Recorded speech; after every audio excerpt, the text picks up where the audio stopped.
He realizes something is wrong when the children stop smiling after the new marriage. Disguised as a plumber, he returns to his own home determined to uncover the truth. He witnesses shocking abuse committed by the stepmother and records everything in silence. But at the right moment, he reveals his identity in front of everyone and puts an end to the terror. If this story interested you, don't forget to subscribe to our channel and tell us what city you're watching us from. We continue. Maurice Henderson adjusted his Italian tie in front of the mirror in the master suite of his mansion in Bel Air, Los Angeles, California. The scenic view of the Hollywood Hills was spectacular that May morning, but not even the lush scenery could calm the unease that had been with him for weeks. Something was wrong, terribly wrong. Ever since he married Letitia 3 months ago, his children, Helen and Gus, seemed to have changed. The once smiling and chatty children now barely spoke during meals. Helen, 10 years old, always so expressive and creative, seemed a ghost of herself.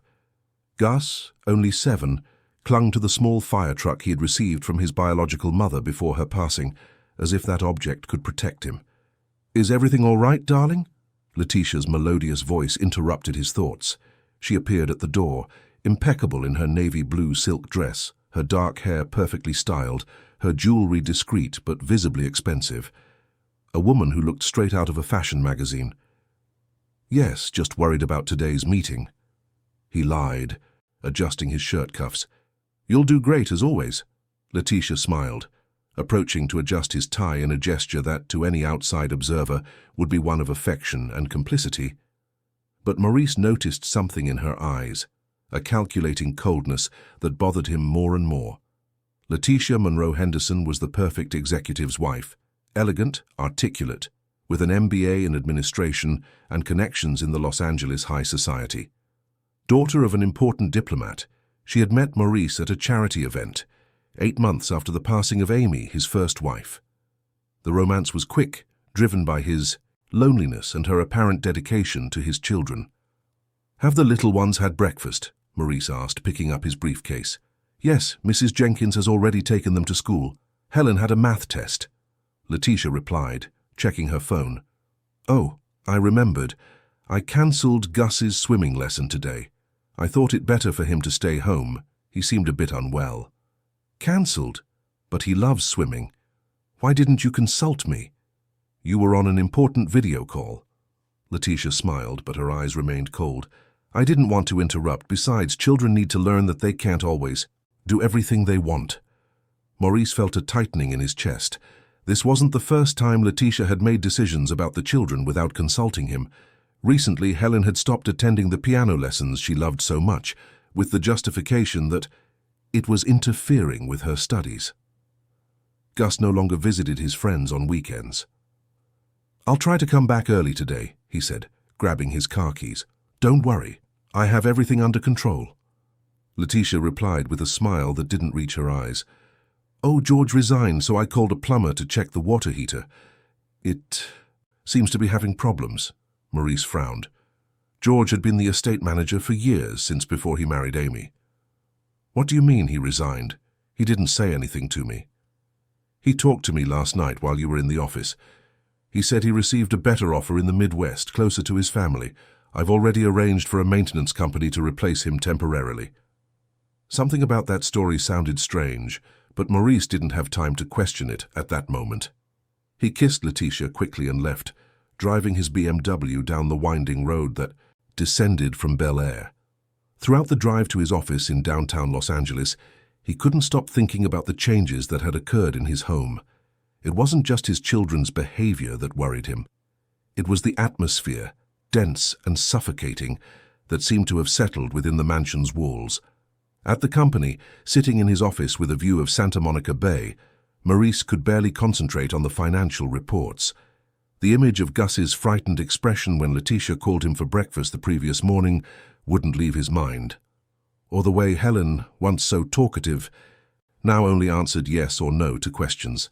He decided to call the school. He needed to know how his children were doing away from their stepmother's vigilant eyes. "Mr. Henderson," the coordinator's voice sounded worried, "we were just about to contact you. We're concerned about Helen. She's very withdrawn, no longer participates in activities. The teacher found her crying in the restroom yesterday. Maurice's heart sank. And Gus? He's also different. He no longer plays during recess, he sits alone. When we ask if he's all right, he just says yes, but we notice he startles easily. We tried to talk to your wife about this last week when she came to pick them up. And what did she say? Maurice interrupted, gripping the phone tightly. She stated that the children are just adapting to the new routine, which is normal after losing their mother.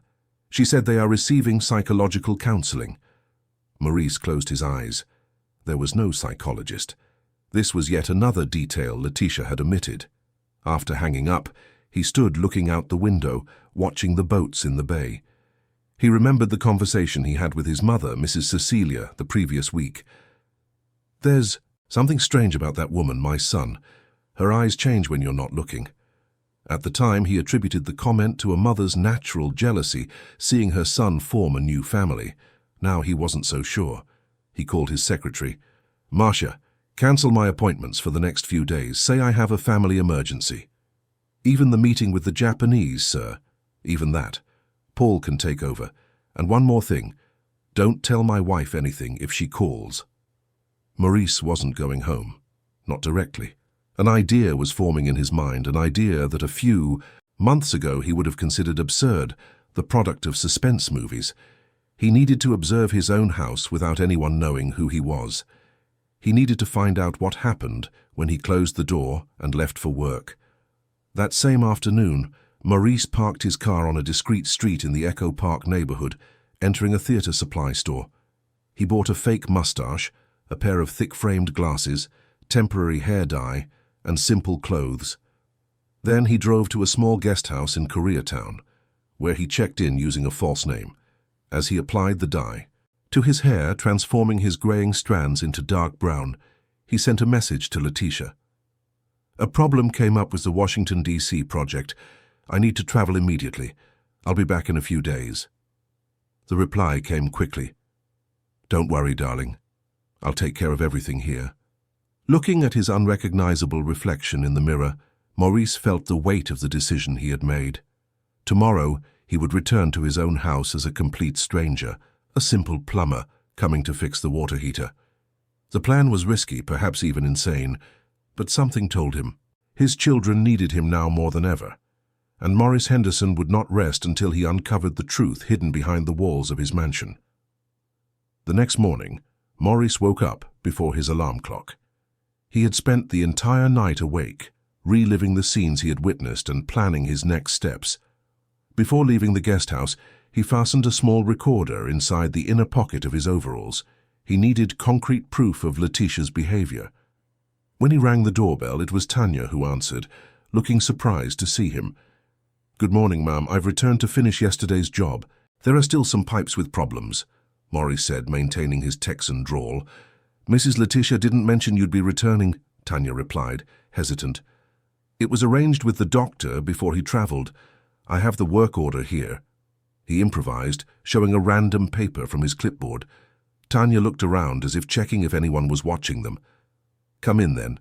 Mrs. Letitia went to the beauty salon and won't be back until after lunch. That information was valuable. A few hours without Letitia in the house meant a chance to observe the children in a less tense environment and, perhaps, talk to Tanya. Are the children at school? He asked casually as Tanya led him. No, they're home today. Mrs. Letitia said Helen needed to study more to improve her math grade, and Gus was too lazy to go, according to her. Tanya explained, with a note of disapproval in her voice. As they walked through the hallway leading to the utility area, Maurice noticed a colorful drawing fallen on the floor. He bent down to pick it up. It was a family drawn with childish strokes, a man in a suit, clearly him, 2 smiling children and a female, figure with a large red X scribbled over it. It's Helen's, Tanya explained in a low voice, quickly taking the drawing. She makes these drawings in secret. Mrs. Letitia doesn't like them and throws them away when she finds them. Maurice's heart sank. That simple drawing spoke more than 1,000 words about how his daughter felt about her stepmother. You seem to like the children very much, he commented, testing the waters. Tanya's face softened. They're special. They have huge hearts despite everything they've been through. She hesitated, as if weighing her next words. Sir, are you just a plumber? The question caught Maurice by surprise. Could Tanya suspect something? Why do you ask, ma'am? He deflected, adjusting his fake glasses. It's just that you look at the children differently. You seem worried, like someone who cares, not just like a worker doing his job. Maurice felt momentarily exposed. Was he being careless in his observations? I have children too, he improvised. Their age. I don't like to see sad children. Tanya nodded, seeming to accept the explanation. The water heater you need to check is over here. While pretending to work on the plumbing system, Maurice discreetly observed the dynamics of the house without Letitia's oppressive presence. It was as if the air was lighter, despite the residual tension that lingered in the rooms. At one point, he heard laughter coming from the kitchen, a sound he hadn't heard in his own home for a long time. He approached silently and saw Tanya helping Helen with math exercises, turning learning into a game. Gus was sitting beside them, assembling a puzzle, the inseparable red truck a few inches from his hand. Very good, Helen. See how you can do it? You're not dumb at all, Tanya said with genuine enthusiasm. Aunt Letitia said I was, Helen replied, her smile momentarily disappearing. Aunt Letitia is wrong, Tanya stated firmly, but lowered her voice as she added, some people say mean things when they're sad or angry. It doesn't mean it's true. Daddy never says mean things, Gus commented without looking up from his puzzle. I wish he didn't have to travel so much. Maurice felt a lump in his throat. How could he have been so blind? How had he not noticed what was happening in his own home before? Your dad loves you both very much, Tanya assured the children, and I'm sure he would do anything to protect you. Those words touched Maurice deeply. Without realizing it, he made a sudden movement, knocking over a tool that caused a metallic clang. Is someone there? Tanya called out, alert. It's just the plumber, ma'am. Sorry about the noise, Maurice replied, reappearing in the hallway. Mr. Sebastian, would you like some coffee? Helen just made a chocolate cake, Tanya offered with a warm smile. The girl can bake? Maurice asked, genuinely surprised. She's very talented in the kitchen. Her mother, Mrs. Amy, started teaching her from a young age. Tanya's face saddened. But Mrs. Letitia doesn't let her cook. She says it's dangerous and that there are servants for that. But Aunt Letitia isn't here today, Helen commented, with a conspiratorial smile that reminded Maurice so much of Amy that he almost lost his composure. Then I'll gladly accept that cake, he replied, entering the kitchen. For the next hour, Maurice lived an alternate version of his own family, one where there was laughter, conversation, and affection. Tanya conducted that small world with kindness and firmness, correcting behaviors without humiliating, encouraging without pressuring. Are you a teacher? He asked her, as the children washed the snack dishes. I was finishing my degree in education when I had to drop out of college, Tanya explained. My mother got sick and the bills piled up. I ended up leaving my studies to work. That's when I got this job. And how did you end up here? Mrs. Cecilia, Dr. Henderson's mother, recommended me. I used to babysit her nephews. I started as the children's nanny, but after the boss remarried, Mrs. Letitia reduced my duties. She said the children didn't need a nanny, just discipline, Tanya sighed. But I try to stay close. They need someone who... The sound of a car parking interrupted the conversation. Tanya immediately tensed. It's her. She's back early. Children, put everything away, quick. Gus, go to your room with your books. Helen, clear those crumbs from the table. The transformation was immediate and painful to watch. The smiles disappeared, shoulders slumped, fear settled in their eyes. In seconds, the kitchen was spotless, and the children had vanished into their respective rooms. Mr. Sebastian, you'd better get back to work in the utility area, Tanya quickly suggested. Maurice nodded and headed to the back of the house, hearing the front door open. Letitia's voice echoed through the entrance hall, speaking on the phone. Yes, everything is on track. The old man suspects nothing. He actually believes I'm traveling for work. A pause. No, the children won't be a problem. I'm already taming them. Once the transfer is complete, we can proceed with the original plan. Maurice froze. What was she talking about? What transfer? What plan? Robert, darling, you know we can't meet here. It's too risky. Just wait a few more weeks. When everything is in my name, we can finally be together. The shock hit Maurice like a lightning bolt. Letitia was not only mistreating his children, she was brazenly cheating on him and apparently planning some kind of financial scheme. He activated the recorder in his pocket and quietly moved closer to better capture the conversation. The powers of attorney are already with my lawyer. He didn't even read what he signed properly. He was so busy with that negotiation in Washington, D.C. Men are so easy to manipulate when they feel attracted. Letitia laughed, a cold sound that sent shivers down Maurice's spine. The best part is that he transferred custody of the children to me in case of unforeseen circumstances. It was so easy to convince him it was to protect their assets. Maurice felt his blood run cold. What documents had he signed without reading? Had he been so absorbed in his business that he had put his children's lives at risk? We just need to be patient. Soon he'll have an accident during one of his trips, and we'll have everything.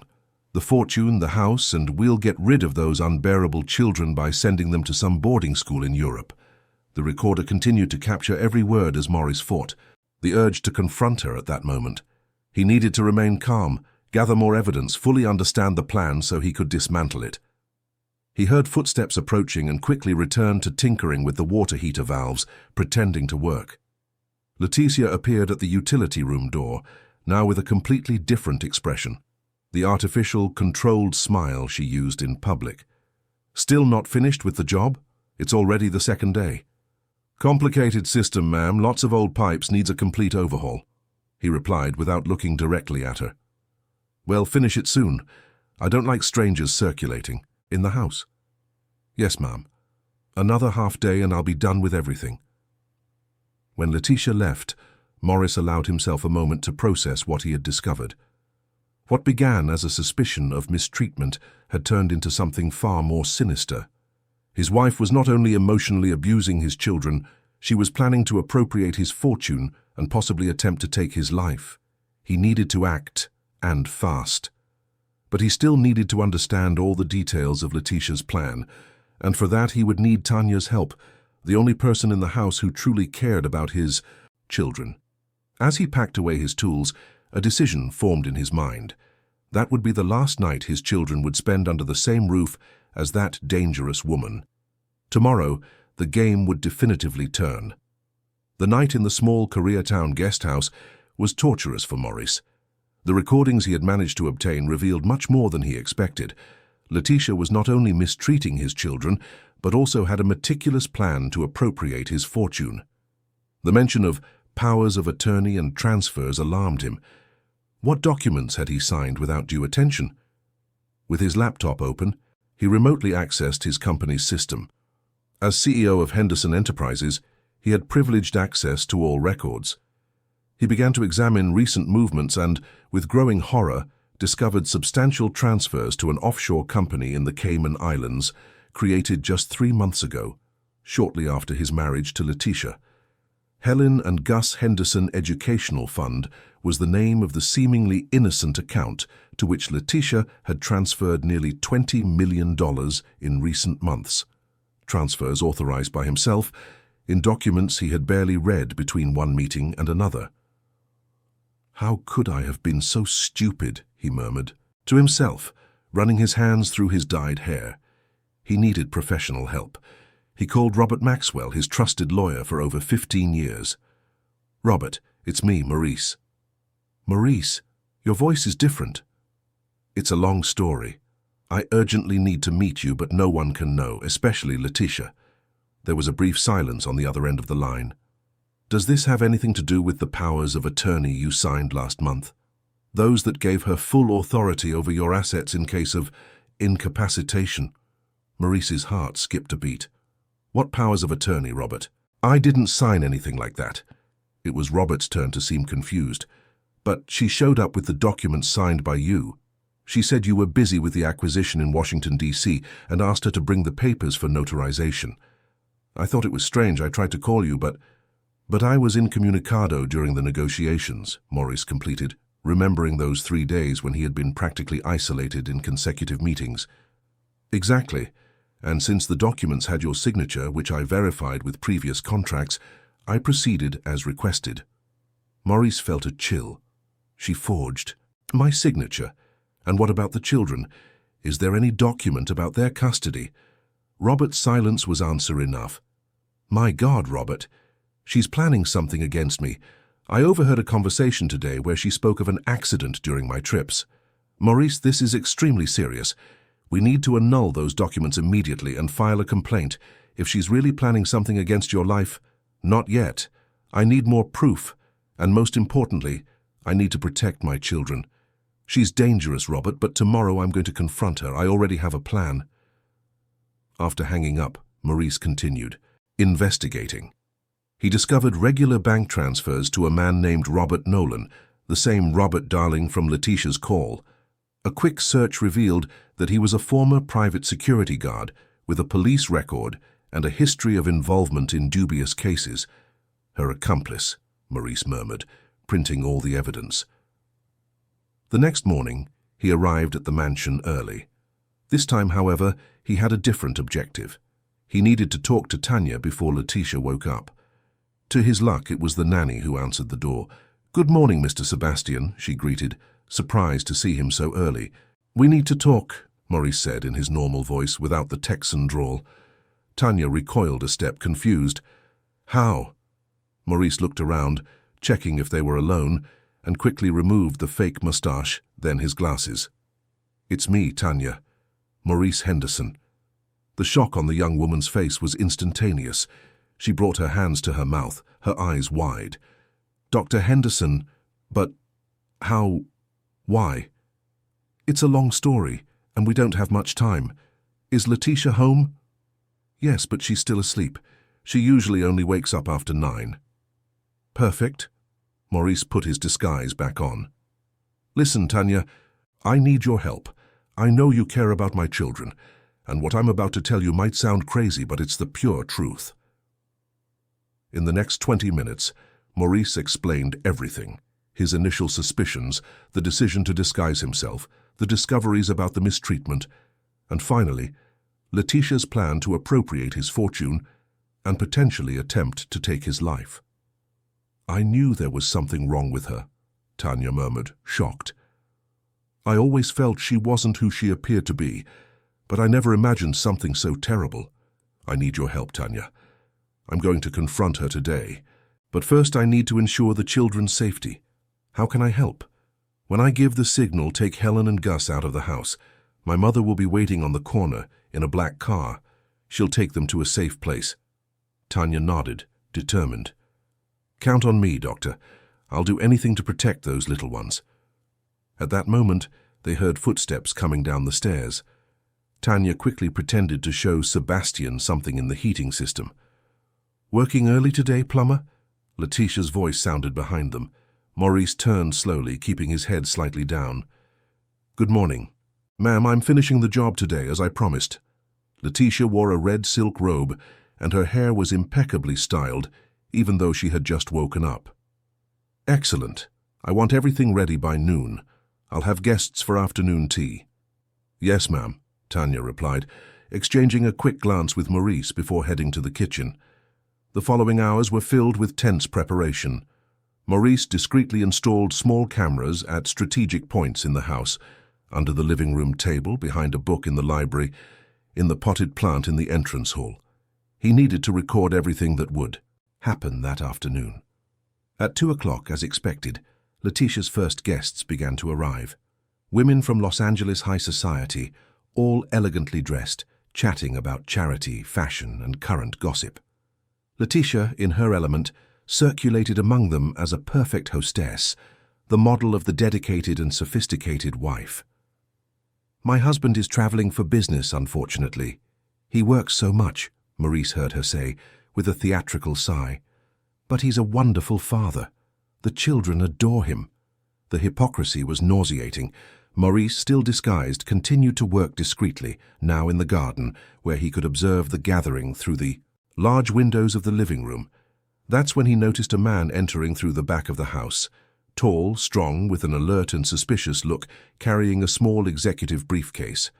Maurice recognized him immediately from the photos he had seen. Robert Nolan, Letitia's accomplice. Discreetly, he followed him to the library, where Letitia met him moments later, closing the door behind her. With quick movements, Maurice positioned himself beside the half-open window, activating the recorder. "Did you get the documents?" Letitia's voice sounded anxious. "All set. Once signed, you'll have total control over his companies. The forged will is already with my contact at the notary's office, ready to be discovered after the accident." "Excellent. And what about the plan for Maurice?" "Everything is organized for his next trip to San Francisco. The car's brakes will have a regrettable failure on the descent of the Grapevine. No one will suspect anything." Maurice felt a shiver run down his spine. They were literally planning his death. "And then I'll have everything. The money, the house, the companies," Letitia continued. "As for the children, I've already found a boarding school in Switzerland that will accept them immediately, far enough away, so they don't bother me. Are you sure you want to keep them alive? It would be safer if—" "No, Robert," Letitia interrupted. "I'm not a child killer. Besides, if something happened to them so soon after their father's death, it would raise suspicions. No, the boarding school is the perfect solution. They'll stay there until they turn 18 and then— Well, accidents happen to rebellious teenagers too, don't they?" Their cold laughter made Maurice's blood boil. It was enough. He had all the proof he needed. The recording, the bank transfers, the forged documents. It was time to act. He entered the house through the back door and sent a quick message to Tanya. Now. Then he took out his cell phone and dialed Robert's number. "Is everyone in position?" "Yes," the lawyer replied. "The officers are positioned. Your mother is waiting with the car. Whenever you're ready, just give the signal." Maurice took a deep breath, removed the fake mustache, glasses, and cap. He ran his hands through his hair, undoing Sebastian's hairstyle and resuming his true appearance. With determined steps, he headed to the living room where the tea was taking place. The women were chatting animatedly, oblivious to the drama that was about to unfold. "Good afternoon, ladies," Maurice said, entering the room. Silence was immediate. Several guests looked confused. Others recognized him despite the dyed hair. Letitia, who was facing away serving tea, turned slowly. The cup she held slipped from her fingers, shattering on the floor with a crash. "Maurice?" Her voice was just a whisper. "But you were in Washington, D.C." "No, Letitia. I never left Los Angeles," he replied, taking a few steps forward. "And I heard every word of your plan. Every single word." Letitia's perfectly made-up face visibly paled. Her eyes darted to the library door, where Robert remained hidden. "I don't know what you're talking about, darling. You must be confused with the trip, the jet lag." "Enough with the lies," Maurice's voice thundered through the room. "I know everything about you, Letitia. About how you mistreat my children when I'm not around, about your lover, Robert, about the plan to appropriate my fortune and then kill me in an accident." The guests gasped in collective shock. Some began to stand up, uncomfortable. "He's delirious," Letitia tried to smile, looking at the women. "He must have worked too hard. Maurice, darling, let's talk in private." "No," Maurice cut her off dryly. "No more private, Letitia. No more lies and cruelty." He took a small remote control from his pocket. "Do you know what this is, ladies? It's the control for the cameras I installed around the house. Cameras that recorded Letitia planning my death with her lover, who at this moment is hiding in the library." At that instant, the library door burst open violently, and Robert ran out, only to be intercepted by two plainclothes police officers entering through the front door. "Maurice, this is madness. I can't believe that I—" Letitia began, but was interrupted by the sound of her own voice coming from a recorder Maurice held. "The car's brakes will have a regrettable failure on the descent of the Grapevine. No one will suspect anything." The recording continued. "And then I'll have everything. The money, the house, the companies. As for the children, I've already found a boarding school in Switzerland that will accept them immediately." The guests watched the scene in absolute shock. One of them, whom Maurice recognized as Judge Carman of the Superior Court, stood up with a grave expression. "This is extremely serious, Mr. Henderson. If what I'm hearing is true, it is true, Judge Carman. I have all the evidence, recordings, forged documents, suspicious bank transfers, and witnesses to the mistreatment my children suffered at this woman's hands. Letitia, realizing she was cornered, changed tactics, her face contorted into an expression of pure hatred. You think you're so smart, Maurice, that you can expose me like this, in front of everyone. You're nothing. A mediocre businessman who didn't even realize he was being manipulated for months. Those whining children deserved every punishment they got. And you, she lunged at him, her nails like claws. You deserve to die for being so stupid. Before she could reach him, the police officers apprehended her. As they dragged her out, she screamed threats and obscenities, her mask of sophistication completely shattered. The silence that followed was heavy. The shocked guests began to discreetly withdraw, murmuring embarrassed apologies. Maurice remained standing in the center of the room, exhausted but relieved. Finally, the truth had come out. His children were safe. Dr. Henderson, Tanya's soft voice called him from the door. Your mother has the children. They're fine. He nodded, feeling tears of relief well up in his eyes. Thank you, Tanya, for everything you did for them. As the young woman smiled in response, Maurice realized that although the nightmare was over, the path to recovery was just beginning. His children would need time, love, and patience to overcome the trauma. But now they had a chance to be children again, to laugh without fear, to grow up in a truly safe home. And perhaps, Maurice thought, looking at Tanya's gentle smile, perhaps there was room for a new beginning for him too. 3 weeks had passed since the dramatic confrontation at the Billionaire mansion. Maurice had temporarily moved the family to his mother, Mrs. Cecilia's, apartment in Santa Monica, while the legal proceedings against Letitia and Robert ran their course. The Los Angeles press had feasted on the story, but Maurice had managed to protect the children's identity from public exposure. That sunny June morning, Maurice watched Helen and Gus playing in the sand on the beach under Tanya's watchful eye. It was Saturday, and for the first time in a long time, the little one seemed truly relaxed. Gus was building a sandcastle, focused, the inseparable red truck parked beside his creation. Helen was drawing in the sand with a stick, creating figures of a family that, Maurice noticed with a pang in his heart, now included Tanya's figure beside him and the children. They're getting better, son, Mrs. Cecilia commented, sitting beside him in a beach chair. At 68, she maintained the elegance and perceptiveness that had always characterized her. But they still have a long way to go. I know, Mom. Maurice sighed, running a hand through his hair, which was now gradually returning to its natural color. The psychologist said Helen still has nightmares almost every night. And Gus, he checked 3 times if the doors were locked before going to sleep yesterday. It's normal, after what they've been through. Mrs. Cecilia adjusted her sunglasses. That woman caused deep damage to them. But children are resilient, especially when they have love and security. I feel so guilty, Mum. How did I not notice before? How did I allow this to happen under my own roof? Mrs. Cecilia held her son's hand firmly. Stop that, Maurice. You're not to blame for that viper's actions. Letitia deceived all of us. She was a first-rate actress, always so polite, so seemingly concerned about the children. But I'm their father. I should have noticed the signs. And when you realized something was wrong, you acted.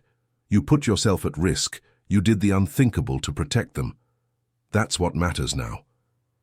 Maurice watched Tanya helping Gus mold the towers of the sandcastle.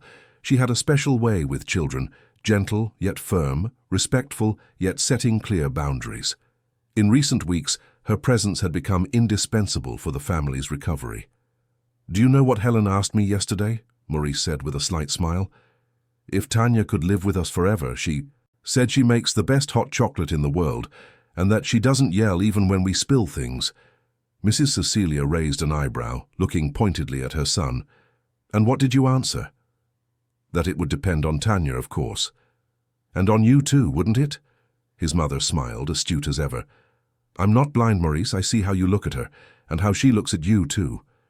Maurice felt his face flush. It was true that, in recent weeks, Something had changed in his relationship with Tanya. The long moments talking after the children, fell asleep, the meals prepared together, the ease with which they coordinated the little one's routines. There was a natural partnership there, a mutual understanding that went beyond gratitude for the help she had provided. "It's complicated, Mum. She's 28, I'm 42, I'm her employer, and I just came out of a traumatic marriage. Age is just a number when it comes to kindred spirits. As for the rest, circumstances change, my son. What doesn't change is what we feel here." She touched her own heart, and looking at that young woman, I see someone with more integrity and strength than many people twice her age. Before Maurice could reply, Helen came running towards them, her hair blowing in the wind, her eyes livelier than they had been in months. "Dad, Grandma, come see what we found. There's a blue crab near Gus's castle." "A blue crab? I have to see that." Maurice stood up, letting himself be pulled by his daughter. The rest of the morning unfolded in a bubble of almost forgotten normality, playing in the sand, swimming in the sea, popsicles melting in the sun, small moments that for those who had been through hell seemed like daily miracles. In the early afternoon, while the children napped at Mrs. Cecilia's apartment, exhausted from the morning's activities, Maurice called Tanya for a conversation on the balcony. "Robert called," he said, referring to his lawyer. "The judge denied Letitia's request to be released on bail. She will remain in custody until the trial." Tanya let out a sigh of relief. "Thank goodness. I was worried she might, well, try something against you. The evidence is irrefutable. The recordings, the forged documents, the testimonies.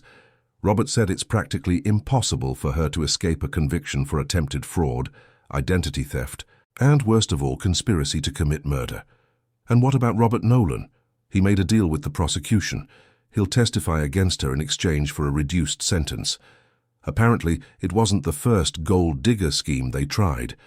There were other victims before me, although none where they had gone so far in the plan." Tanya shook her head, incredulous.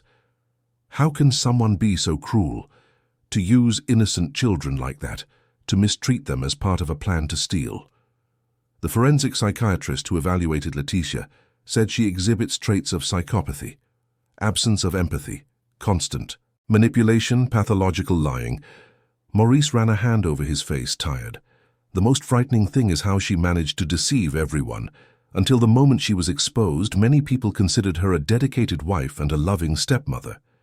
"Not everyone was deceived," Tanya commented softly. "Your mother always suspected, and the children, they knew in their own way that something was very wrong." "You also saw through the mask," Maurice observed, looking at her with admiration. "And you risked your job perhaps even more to protect my children." Tanya looked away, a slight blush coloring her cheeks. "Any decent person would do the same." "No, Tanya, not just anyone. You were brave when many would have simply ignored the problem to avoid getting involved." Maurice hesitated, then gently held her hand. "I can never thank you enough for everything you did. You saved my family." "I just did what was right," she replied, but did not withdraw her hand. For a moment they were silent, listening only to the distant sound of the sea and the city below. There was so much to be said, and at the same time a silent understanding already existed between them. "Tanya," Maurice finally broke the silence. "I've been thinking, when all this calms down, when the children are more stable and the processes are underway, perhaps we could reconsider your role in our family." "How so?" she asked, a cautious hope in her eyes. "Helen asked me if you could live with us forever," he smiled softly. "And I realized I would like that too. Not as a nanny or an employee, but as, well, as someone who is part of our lives. If you want, of course." Tanya stared at him, surprise and emotion mixed in her gaze. "Maurice, I don't know what to say." "You don't have to say anything now. I know it's complicated, that there are many issues involved. I just wanted you to know that for me, for us, you have become much more than someone who takes care of the children. You have become essential." A tear rolled down Tanya's face, but she smiled. "You have also become essential to me. Those children, they captured my heart from the first day. And you..." She hesitated, blushing slightly. Maurice felt his heart race. "And I—" Before she could answer, the balcony door opened and Gus appeared sleepy, clutching his red truck. "I had a bad dream," he mumbled, rubbing his eyes. Immediately, Maurice and Tanya separated, both turning their attention to the boy. "Come here, champ," Maurice called, extending his arms. Gus ran into his father's lap, but also reached out his little hand to hold Tanya's. The three stayed like that for a moment, connected in a circle of comfort and protection. "I dreamed Aunt Letitia came back," Gus whispered, trembling slightly. "She wanted to take me away." "That will never happen, my love," Tanya assured him, stroking his hair. "Your dad won't let her. I won't let her. You're safe now." "Promise?" The childlike eyes sought confirmation. "We promise," Maurice and Tanya replied in unison, exchanging a knowing glance over the boy's head. In that simple moment, Maurice felt something click inside him. The pieces of a puzzle that had been incomplete for a long time. His family was no longer just him and the children. Now it also included that young woman with a gentle smile and extraordinary courage. The future was still uncertain, with many challenges ahead. The children would need time to overcome their traumas. The legal proceedings would drag on, in court. Trust, once broken, would take time to rebuild. But there on the sunny balcony overlooking the Santa Monica Sea, with his son nestled between him and Tanya, Maurice felt something he hadn't experienced in a long time. Hope. A solid and real hope that, despite everything, they would find their way to healing. Together. Outside, the Los Angeles sun shone on the ocean, casting golden reflections on the water. A new season was approaching, bringing with it the promise of new beginnings and second chances. For Maurice Henderson and his family, spring was finally arriving after the darkest of winters. A year had passed since that fateful afternoon at the Bel Air mansion. The seasons had changed, wounds had begun to heal, and life, with its incredible capacity for regeneration, moved forward. The old mansion had been sold. None of them wanted to keep the painful memories those walls held. Now the Henderson family lived in an airy, bright house in Pacific Palisades, with ocean views and a spacious garden where the children could run freely. That Sunday morning, Helen was turning 11. The garden was decorated with colorful balloons. A table of sweets prepared by Tanya occupied the center of the space, and children from the new school ran happily across the lawn. Sitting in a chair under the shade of a mango tree, Maurice watched his daughter smiling and playing, a true smile that reached her eyes, so different from the frightened expression she had a year ago. "What are you thinking about?" Mrs. Cecilia asked, sitting beside her son. "How everything changed in such a short time," Maurice replied. "It feels like it was in another life that we were all trapped in that nightmare." And it was, in a way, the matriarch nodded. "You're living a new life now." On the other side of the garden, Tanya organized a treasure hunt game for the children, distributing hand-drawn maps. Gus, now 8 years old, skipped beside her, helping to hide the clues. The red truck still accompanied him on special occasions, but it was no longer an object of emotional dependence, just a cherished memory of his departed mother. "The trial results are out this week," Maurice commented, watching a hummingbird visit the garden flowers. "I'm confident that justice will be served," Mrs. Cecilia replied. "With all the evidence you gathered, there's no way that woman can escape conviction." The legal process against Letitia and Robert had dragged on for the past year. Testimonies, expert reports, endless hearings. Maurice had to relive every painful moment, every discovery, every betrayal. But he did so without hesitation, determined to ensure that those people could never harm his family or anyone else again. "Robert said the prosecution is seeking the maximum penalty for both," Maurice explained. "Identity theft, attempted fraud, conspiracy to commit murder, child abuse, the list of crimes is extensive." "And how are the children coping with it? Do they ask about her?" "Rarely. Dr. Paula has done an incredible job in therapy sessions. Helen can now talk about what happened without panicking. Gus still has occasional nightmares, but they are less and less frequent. And their relationship with Tanya continues to strengthen, from what I see," Mrs. Cecilia observed with a knowing smile. Maurice couldn't help but smile too. She has become essential to all of us, Mom. I don't know how we would have survived all this without her. And what about you two? Any news you'd like to share with your old mother? Before Maurice could answer, Helen came running, up to them, her long dark hair blowing in the wind. Dad, Grandma, did you see what Tanya prepared? There's a treasure hunt with clues about our family's story, and the big prize is hidden in a special place that only we know. How wonderful, darling, exclaimed Mrs. Cecilia, hugging her granddaughter. And what would that special place be that only you know? Helen put her finger to her lips with a conspiratorial expression. It's a secret, Grandma. Only I, Gus, and Tanya know, and Daddy too, of course. I understand, it's a family secret, her grandmother laughed. Well, you'd better get back to the game before your friends find the treasure first. As Helen ran off, rejoining the group of children, Maurice and his mother exchanged significant glances. She said, "Our family, Maurice," Mrs. Cecilia observed softly. "Tanya is already part of the family to them. And to me too," he finally admitted. He put his hand in his pocket, touching a small velvet box he carried. "In fact, I'm thinking of making it official today, after the party." Mrs. Cecilia's eyes sparkled with emotion. So that conversation about a big surprise gift that Helen mentioned yesterday. Exactly, the children are involved in the plan. It was their idea, actually. My son, Mrs. Cecilia took Maurice's hand in hers. I'm so happy for you. For all of you. After so much pain, you deserve this happiness. The party continued lively throughout the afternoon. When the last guests left, already in the early evening, Helen insisted that the most important part of the celebration was still missing, the special treasure hunt for the family. "Come on, Dad! We have to find the treasure before it gets dark," she exclaimed, pulling Maurice by the hand. Gus followed close behind, holding Tanya's hand. The first clue is in the conservatory, by Helen's favorite plant. The small group followed the carefully crafted clues, which led them through the entire house on a journey full of happy memories from the past year.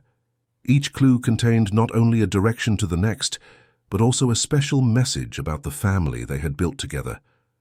The place where stories come to life and dreams begin, Helen read the penultimate clue. It's the library, where Tanya reads us stories before bed. In the cozy library, they found a small chest decorated with seashells. Helen opened it eagerly, revealing a handmade book titled Our Story. "We made it for you, Dad, me, Gus, and Tanya," exclaimed Helen, handing the book to Maurice. With a racing heart, Maurice leafed through the pages of the handmade album. There were photos from the past year, children's drawings, small souvenirs like tickets from outings and dried leaves from places they visited together. The story of how, from the ashes of a toxic relationship, a new family had been born, stronger and more united than ever. On the last page, there was an empty space with a question written in Helen's neat handwriting. "Tanya, do you officially accept to be part of our family forever?" Tanya, who was watching over Maurice's shoulder, brought her hands to her mouth, her eyes welling up with tears. "That was my cue," Maurice said, smiling nervously. He took the small velvet box from his pocket and knelt before her. "Tanya Santos, you entered our lives in the darkest moment and brought light when we needed it most. You protected my children when I couldn't, and you showed me what's truly important in life." Helen and Gus approached, holding each other's hands, eyes sparkling with anticipation. "I'm not just asking you to be my wife," Maurice continued, opening the box to reveal a delicate ring with a small sapphire. "I'm asking you to continue being part of this family you helped rebuild, to continue being the light that guides our way. Do you accept?" Tears streamed freely down Tanya's face. "Yes," she replied, her voice choked with emotion. "Yes, I accept, with all my heart." Before Maurice could even place the ring on her finger, the children launched into a collective hug, tumbling the adults onto the library rug amidst laughter and tears of joy. "Now, we're officially a family," exclaimed Gus, snuggling between Maurice and Tanya. "We always were," Helen corrected wisely. "We're just letting everyone know now." Later that night, with the children finally asleep after all the day's excitement, Maurice and Tanya sat on the balcony, contemplating the city lights below and the stars above. The ring shone softly on Tanya's finger, symbolizing not just a commitment between two people, but a promise to an entire family. "Do you know what I was thinking about today?" Tanya asked, nestled in Maurice's arms. "What?" "How life can change completely in such a short time. A year ago, I was just a nanny trying to protect two children from a terrible situation. Today you are the foundation of this family," Maurice completed, kissing her forehead. "The person who kept us together when everything seemed to fall apart." "I think we all saved each other in some way," Tanya reflected. "I was lost too, you know. I had given up on college, I was aimless. You gave me purpose, a reason to fight." They fell silent for a moment, absorbing the peace of the night and the promise of a shared future.